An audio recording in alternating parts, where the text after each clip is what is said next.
Boa noite, meus irmãos, que a graça do nosso Deus esteja conosco, mais nesse estudo que Ele nos concede. Nós não sabemos quanto tempo nós temos de vida ainda, nem tampouco sabemos quanto tempo falta para Jesus Cristo voltar. De uma coisa é certa, Ele nos deu mais um dia de estudo na palavra dEle, E vamos ser gratos ao Senhor nosso Deus.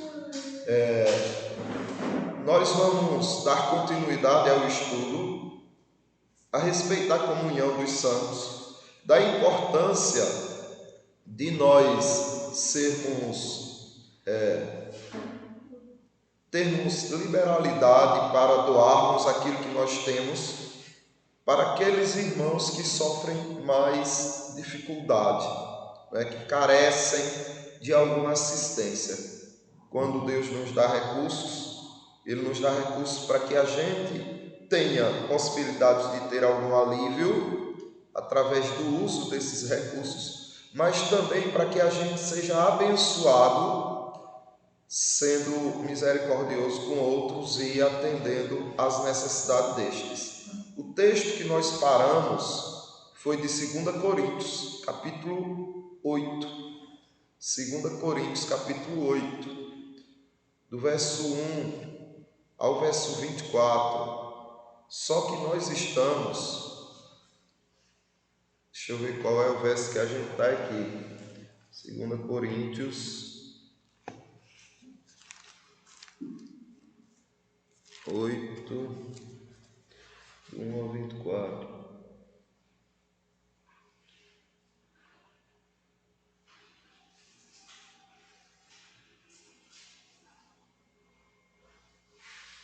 Aqui, nós vamos ler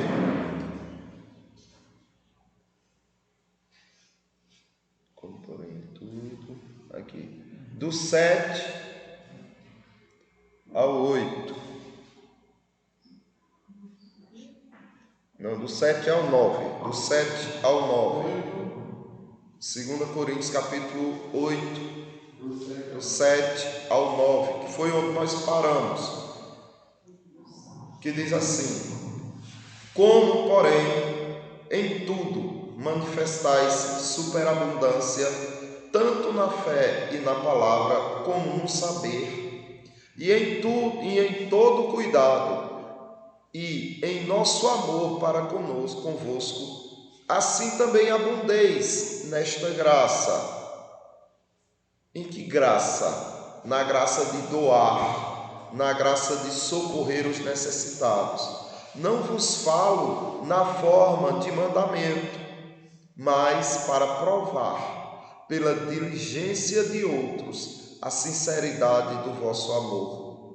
Aí entra o texto que nós ficamos de debater. Pois conhecemos a graça de nosso Senhor Jesus Cristo, que, sendo rico, se fez pobre por amor de vós, para que, pela sua pobreza, vos tornasseis ricos. Então a pergunta que nós fizemos foi essa: qual foi a pobreza de Jesus Cristo e qual é a riqueza que Ele nos deu? Porque o texto diz que a pobreza dele fez com que nós fôssemos ricos. Então, que riqueza é essa que nós temos e que pobreza é essa que Ele adquiriu para que a gente fosse rico? E aí a gente ficou de debater isso. Antes de passar para o irmão Lourivaldo aqui, eu quero saber de vocês, qual é a ideia que vocês têm dessa riqueza? É riqueza financeira? É riqueza material? Nós vamos ter muito dinheiro porque Jesus Cristo se fez pobre? O que é que vocês acham aí da plateia? Riqueza espiritual. É riqueza espiritual que a senhora acredita? A riqueza não é nem dinheiro e nem bens. A riqueza verdadeira de Deus está no amor, no amor e também o conhecimento que nós temos na pessoa de Jesus dois textos. Né? Aí, e ainda, em cima disso aí também, está incluída a nossa salvação. Né? Então, é o maior bem que tem, quer dizer, o amor, o conhecimento e a salvação que nós temos em Cristo. Quer dizer, resumindo tudo, a graça de Deus. Amém. Né? Alguém mais? Então, o Senhor diz o quê? O Senhor concorda com eles, irmão Lorival? Ou essa riqueza é aquela riqueza que as igrejas da prosperidade pregam? De que você vai ter muito bem, muita riqueza? Em alguns aspectos, eles estão corretos. Em outros, eu creio que Jesus se esvaziou de todo prazeres do mundo, riquezas do mundo, porque a espiritual ele tinha em si. Então ele demonstrou ali que o amor é acima de tudo. Então as outras coisas, com o tempo, vai se adquirindo. Conhecimento, ajudar os outros, trabalhar para adquirir algo em seu bem próprio ou em prol dos outros, para ajudar aos outros, porque não adianta uma riqueza que se acumule para si próprio e não divida com os outros. Então essa riqueza daí é a avareza. O que Jesus quis dizer aí, que trabalhem, adquirem as coisas, está entendendo? Porque ele já era dono de tudo, ele não precisaria mais de nada. A gente tem como um exemplo no texto de Lucas, onde Satanás transportou ele ao pináculo do templo muito alto e disse a ele: tudo isso eu te darei se tu prostrares e a me adorar. Riqueza, honra, glória, nações e poder. Mas tudo isso ele já tinha. Ele não precisaria que ninguém desse mais nada a ele. Então a gente é que tem que, através do tempo, a gente adquirindo as coisas, conhecimento, trabalhar para ter algo, distribuir com quem não tem, porque se não fazer isso, onde está o amor? Não vale nada.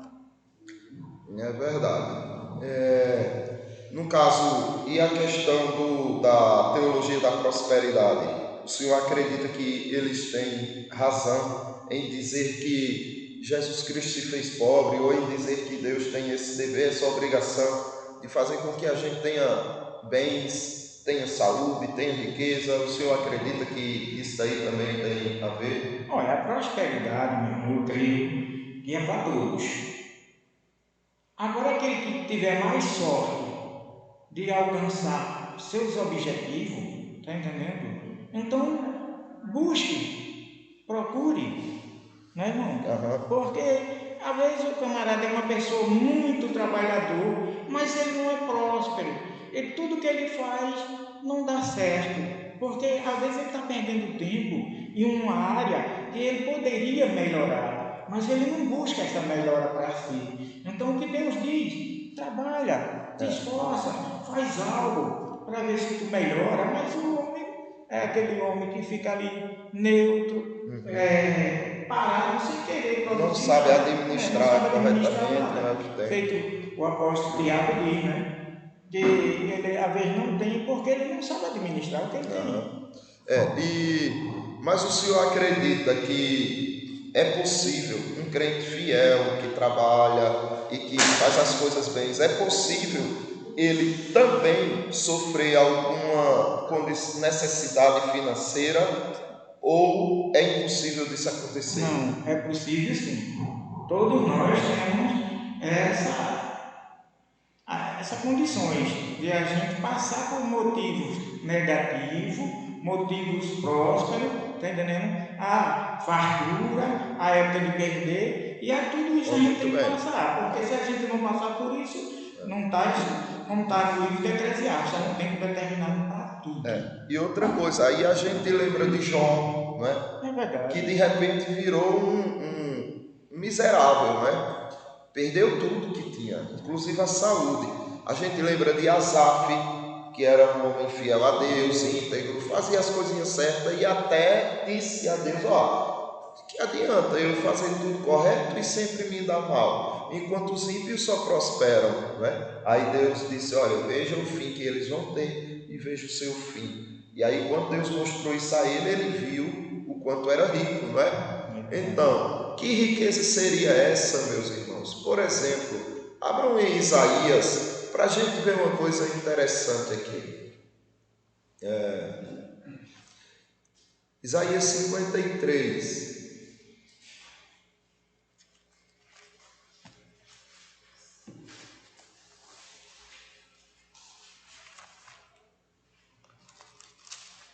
Que é o texto que fala de Jesus Cristo, não é? Do que ele fez por nós. Só que tem umas coisas aqui que são interessantes. Por quê? Isaías 53.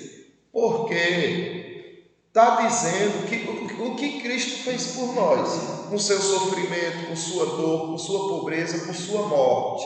Um dos textos diz assim, o 53, 5. Mas ele foi transpassado pelas nossas transgressões e moído pelas nossas iniquidades. O castigo que nos traz a paz estava sobre ele, e pelas suas pisaduras fomos sarados. Então, esse texto também é muito usado pelos que pregam a teologia da prosperidade e de curas e milagres. Eles estão dizendo o seguinte, que você não pode adoecer. Se você adoecer, alguma coisa errada está, você está em pecado.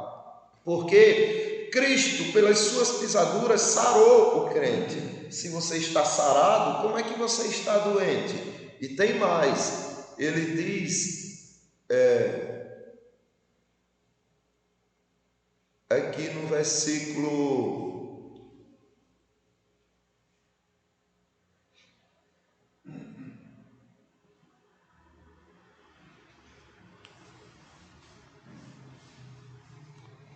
Ele diz assim,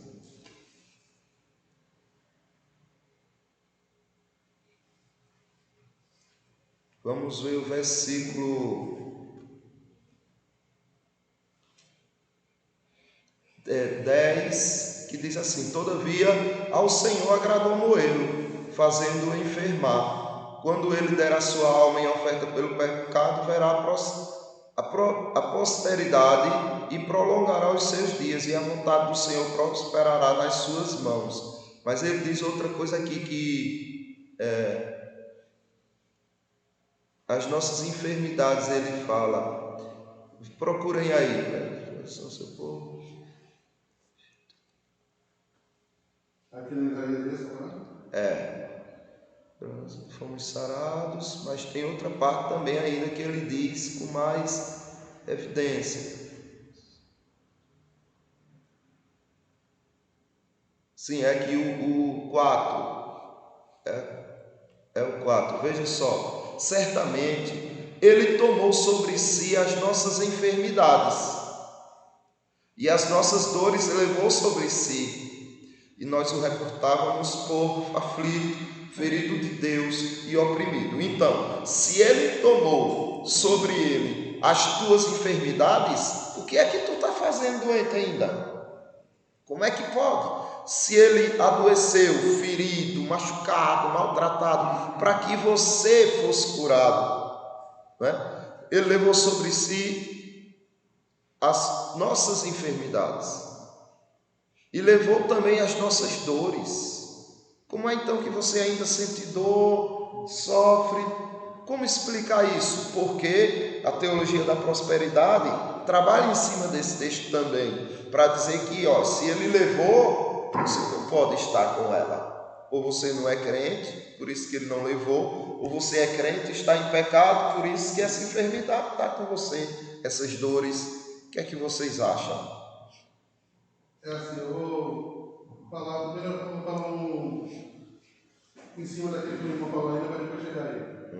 Quando o irmão falou a questão que Deus se usurpou, que Cristo se usurpou da glória dele, né, como homem e tal, e no caso que ele falou na questão que a gente tem que buscar o conhecimento e tal, essas coisas assim. Então, quando ele se usurpou do conhecimento, lá ali na verdade foi a pobreza, quando se citou a pobreza de Cristo. E qual foi a riqueza nossa que a gente acha melhor? Então a pobreza dele teve que se esvaziar, se humilhar, vindo como homem, se tornou como homem, né? E a nossa riqueza é justamente isso. Foi o quê? Foi ele nos deu o conhecimento, o amor e a salvação. Quer dizer, a graça dele veio para nós. Aí essa é a nossa riqueza. E nesse contexto aí que o Júnior está falando aí, né, da questão das doenças, prosperidade e doença, na verdade, o pentecostais, principalmente os pentecostais, que pregam muito essa questão de prosperidade e de curas de doenças, assim, para que a gente tem que buscar, quando a gente vai à igreja, essas coisas, né? No entanto, a gente tem que buscar primeiro glorificar Deus. O intuito nosso de vir à casa de Deus é glorificar, né? E essas enfermidades aí, no caso, que Deus levou, são nossas enfermidades espirituais, né? Porque a gente era morto do nosso pecado e delito, quer dizer, a gente era doente espiritualmente.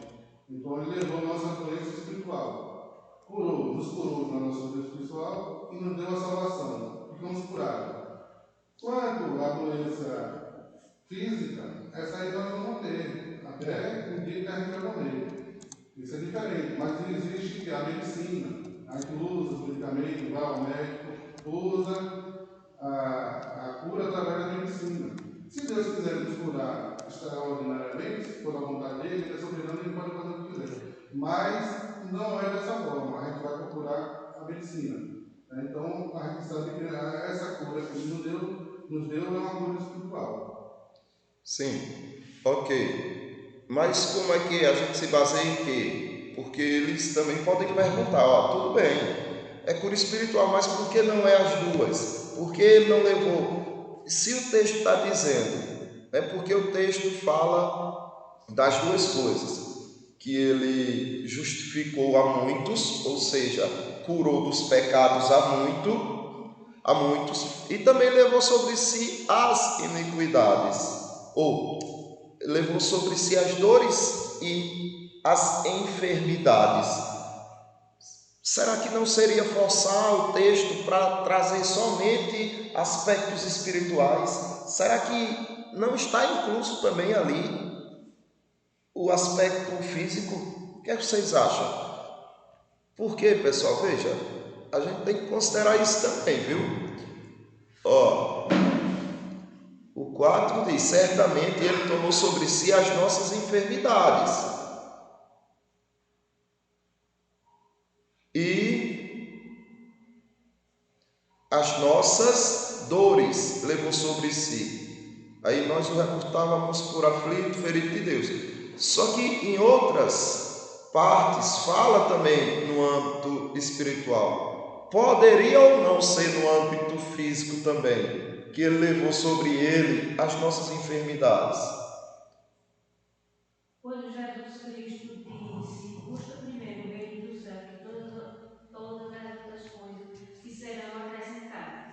Então, o que ele quis dizer? Te darei riqueza de espírito e te darei riqueza material também. Se você delas necessitar, ele fará, né? Muitas vezes a gente necessita de uma doença. Muitas vezes a gente necessita de uma pobreza, né? Para que nosso orgulho se quebre. E às vezes a gente necessita de riqueza para que a gente tenha a oportunidade de socorrer a outros, né? Para ter um alívio diante de tanto. Veja, esse texto aqui é um texto que tinha acontecido já esses fatos, ou ele é um texto profético? Esse Isaías 53. Profético, né? Profético. E Isaías estava dizendo que vinha o Cristo que passaria por tudo isso, que traria todos esses benefícios para a gente. Então, vamos analisar a questão. Isso se cumpriu em certa medida, sim, fisicamente ou não. Quando Cristo veio, o que era que ele fazia com o povo? Curava. Arrancava deles as enfermidades, ou não era? E ele conseguia isso por quê? Porque esse povo tinha sido agraciado por Deus com o fato de Cristo ter se feito pobre, para que na cruz isso se realizasse. Foi fisicamente também, é profético. Então, quando os judeus sinceros, eleitos, que compreendiam as Escrituras, viam Cristo tirando as enfermidades, eles diziam: opa, Isaías disse que quando o Messias viesse, levaria as enfermidades do povo. Esse está levando. Então ali se cumpria o que aqui está se dizendo. Mas se limita só a isso? Não. Me diga uma coisa: vai existir um tempo, uma época em que vocês jamais adoecerão? Por que isso vai acontecer? Porque Ele levou na cruz todas as doenças de vocês. Aqui nessa terra de pecado? Não. Mas na glória do seu reino. Por exemplo, abram aí em Apocalipse. Mas nesse caso aí, ele fazia isso por causa da profecia e também para quem estava vendo, ver que sabia que ele era Deus. Né? Porque só um Deus naquele momento ele podia fazer isso. Né? Então, ele estava mostrando aqui, olha. Eu sou aquele que Isaías disse. Eu sou o Filho de Deus, o Deus que viria para fazer isso. Agora, leia ele. Agora, nos tempos atuais, essa pregação pentecostal, eles se intitulam como se fosse... Como não pudesse, como se não pudesse adoecer. Como se não pudesse adoecer. E eles lá são os curadores, que eles estavam fazendo. Entendeu? Então eles, olha, eu venho para cá porque eu faço isso. Até muitos se intitulam como apóstolos também. Falam assim, eu sou apóstolo e tal. Então eles falam assim, vem para cá porque eu vou te curar, eu vou fazer isso. Vou colocar minha mão em você, se você tocar em mim, você já vai estar curado. E tal. Então, nos tempos atuais, não se coloca, mas não é dessa forma. Isso aí são enganadores. Com certeza.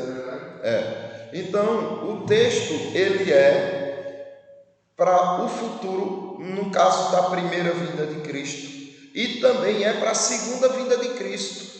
Aqui ele veio humilhado, sofrer na cruz, quando ele apontou o fato de ser Deus, como Carlos disse aí, né? Olha, eu sou aquele que Isaías falou. Cadê a prova? Olha aqui, as enfermidades sendo tiradas, né? Isaías disse isso que faria. E também na segunda vinda, sempre que Cristo vier como pessoa, as enfermidades do seu povo serão tiradas. Foi tirada na primeira vinda e será tirada na segunda vinda. Vejam aí, Apocalipse capítulo 21, do versículo, vamos ler, do 1 até o 6. Apocalipse capítulo 21, do 1 ao 6. Vejam bem o que é que diz. Então vi um novo céu e uma nova terra, pois o primeiro céu e a primeira terra tinham passado, e o mar já não existia. Vi a cidade santa, a nova Jerusalém, que descia do céu da parte de Deus, preparada como uma noiva adornada para o seu marido. Ouvi uma forte voz que vinha do trono e dizia: agora o tabernáculo de Deus está com os homens, com os quais ele viverá. Eles serão os seus povos, o próprio Deus estará com eles e será o seu Deus. Aí veja o que vai acontecer. E por favor, vamos ser coerentes biblicamente. Veja o que vai acontecer. Se isso vai acontecer nessa vinda de Cristo, quando surgir o novo céu e a nova terra, significa que não está acontecendo hoje. Se vai acontecer, significa que ainda não aconteceu. O que é que vai acontecer? Ele enxugará dos olhos toda lágrima. Não haverá mais morte, nem tristeza, nem choro, nem dor, pois a antiga ordem já passou, as antigas coisas já passaram. Aquele que estava sentado no trono disse: estou fazendo novas todas as coisas. E acrescentou: escreva isto, pois estas palavras são verdadeiras, dignas de confiança. Disse-me ainda: está feito. Eu sou o Alfa e o Ômega, o princípio e o fim. A quem tiver sede, darei de beber gratuitamente da fonte da água da vida. Mas observe, o que é que ele está dizendo? Ele está dizendo que quando tudo se fizer novo, você não chorará mais, você não ficará mais triste, e você não sentirá mais dor, ou seja, a dor da doença sairá, as dores psicológicas sairão, quando ele fizer novas todas as coisas. Isso significa que, enquanto isso não acontecer, o que é que vai estar sobre o povo dele? Enfermidade. Entendeu? É isso. O que Isaías está dizendo é o seguinte: olha, sempre que Cristo estiver entre vocês, vocês verão que a verdade é Ele e que Ele carregará de vocês a enfermidade. Aconteceu isso na primeira vinda. Ele foi embora, os apóstolos continuaram curando pela graça dele, mas se os apóstolos curavam, é porque os crentes adoeciam. E quando os apóstolos adoeciam também, né? Como Paulo, por exemplo, recebeu lá o espinho na carne, passou a vida dele naquela situação. E outros que o próprio Paulo dizia, né? Deixei, acho que é Trófimo, doente em casa. Ou deixou ele doente porque não curou, porque Deus não quis. Porque ali tinha um propósito. Mas quando Cristo vier na sua segunda vinda, aí novamente ele tirará, só que dessa vez definitivamente, toda doença, dor, sofrimento e tudo mais. E até cessar, né? Porque quando Timóteo ficou doente, ele não curou, né? Timóteo, né? Timóteo doente também. Ele passa um remédio, né? Mas ele não chegou, não foi lá e curou. Não, ele disse: olha, beba um pouco de vinho por causa das tuas frequentes enfermidades.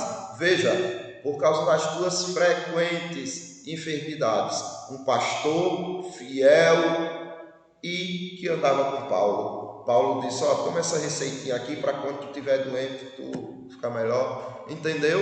Então, essa ideia tem que se tirar da cabeça do povo, de que você tem a obrigação de ficar curado, ter riqueza, porque Cristo veio para você ficar rico. Não, só que nós vamos parar por aqui e eu vou deixar ainda esse desafio. Eu quero que agora vocês tragam textos bíblicos.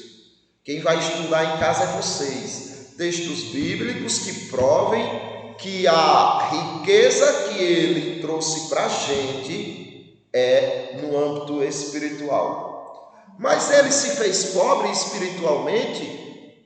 Fez ou não? Me diga uma coisa: uma pessoa que é rejeitada por Deus se tornou um pobre espiritualmente ou não? Na hora da cruz, sim, né? Quando o Pai rejeita Cristo ali é toda a pobreza que alguém poderia receber. Ele recebeu todo o inferno que nós merecíamos sobre ele na cruz. E agora a gente passou a ser rico. Por quê? Porque aquela rejeição que nós tínhamos de Deus por sermos pecadores acabou.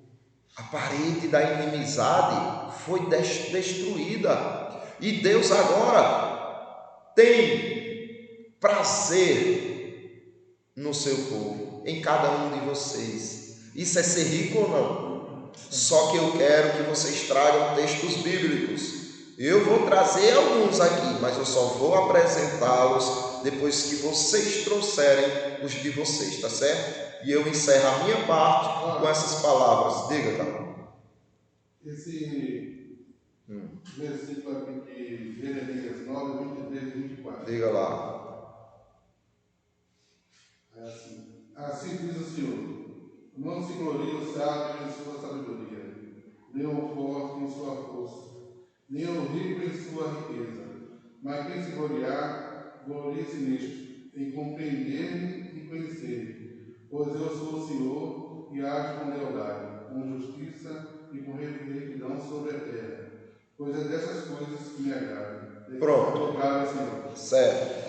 Então veja, o que Deus está dizendo aí é que você não deve se alegrar porque é rico ou porque é pobre, você deve se alegrar por conhecer a Ele. Então isso prova que a riqueza maior ou a que verdadeiramente importa é essa. Só que Carlão deu um spoiler, já escolheu um texto. Se vocês levarem para casa, deixarem esse texto anotado e o primeiro a falar foi vocês, Carlão já perdeu o texto dele, porque não era para hoje, era para o próximo estudo, tá bom? Então, no próximo estudo, vocês tragam textos, os textos que provam que a riqueza que Cristo nos deu é espiritual e não material. Tragam textos, pelo menos um texto de cada pessoa, tá bom? E aí o irmão tem alguma consideração final a dar aos irmãos? Não, eu só tenho a dizer, irmão, e a agradecer por esse estudo maravilhoso, que algumas pessoas deixam de vir à casa do Senhor e perder um estudo desse, que é uma grande riqueza, uma grande sabedoria. Amém. Amém, é verdade. A palavra de Deus, ela nos renova, meus irmãos. Ela nos dá vigor. Muitas vezes a gente nem percebe, mas uma hora, uma situação, um problema, uma dificuldade, uma tristeza que nos bate, a gente lembra de algo e a gente não sabe por que lembrou de algo. E aí é Deus trazendo lá do fundo, daquele dia, daquele estudo que você teve, que você encontrou um texto, que alguém comentou um texto, para que você se revigore. Então a gente precisa valorizar isso.